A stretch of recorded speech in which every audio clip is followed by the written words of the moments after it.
Joining us now on the line from Washington is author and historian Webster Griffin Tarpley. Many thanks for joining us here on Press TV, Dr. Tarpley. Now, considering how the ruling SCAF has just been an extrapolation of Hosni Mubarak's regime, are you at all surprised that there has been a face-off and will be, for example, a face-off between the SCAF and the parliamentary parties that have been elected by the people of Egypt? I'm surprised that the generals are so short-sighted and so determined to hold on to power in the short run. I think it's a mistake that they didn't allow the Muslim Brotherhood, Freedom and Justice Party to form a government already back in December. They've won the election. That's fine. Now let them face the responsibility of governing. The Muslim Brotherhood is now being judged on its promises, but not on its concrete ability to deliver. And the only way to test that ability is to let them become the prime minister and the cabinet and begin to face those responsibilities. They made big promises on law and order. There's a crime wave. They wanted to get rid of that. Jobs and economic recovery. And then, of course, anti-corruption. So fine, let them become the government. Let them see how well they do that. In particular, if the Muslim Brotherhood is determined to make a deal with the International Monetary Fund with austerity and conditionalities, then let them face that responsibility too. I think Field Marshal Tantawi and General Enan are being very badly advised by the U.S. Embassy. This was an amateurish thing that they've done.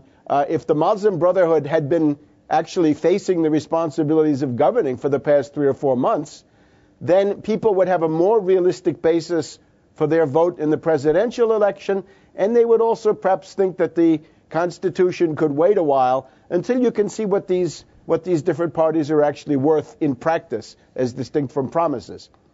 Right. Speaking of which, the Muslim Brotherhood supported the SCAF backed government at first, despite opposition from various youth movements. What has now changed that the Brotherhood is taking issue with?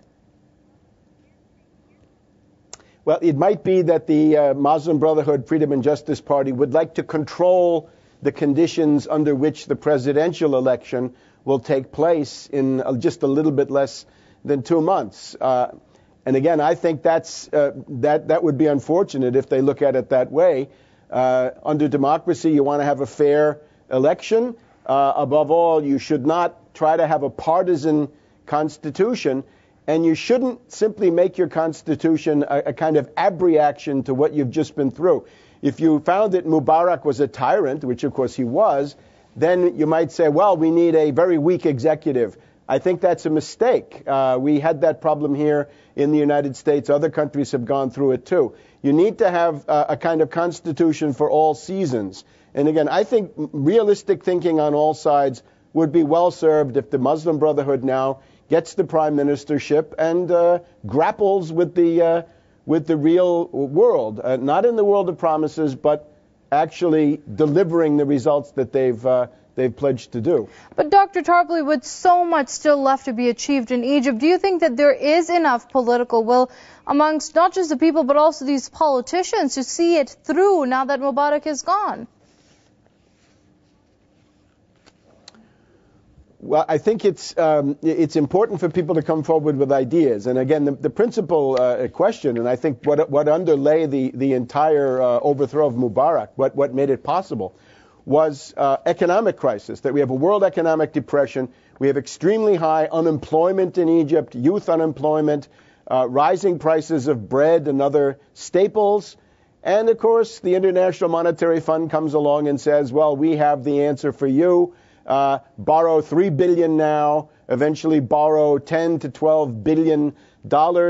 At the beginning, the conditionalities are easy, but then the conditionalities get harder and harder and more aggressive and more oriented towards austerity. That is not going to be a good solution. So what you need is the emergence of a political force in Egypt that can see that it doesn't really help you that much to get rid of Mubarak if you let the International Monetary Fund come back in and start dictating your economic policy. And I think that's the weakness from the Freedom and Justice Party as far as I've seen so far. All right, we're going to have to leave it there. That was author and historian Dr. Webster Griffin Tarpley joining us there from studios in Washington. Dr. Tarpley, we thank you for your insight here on Press TV.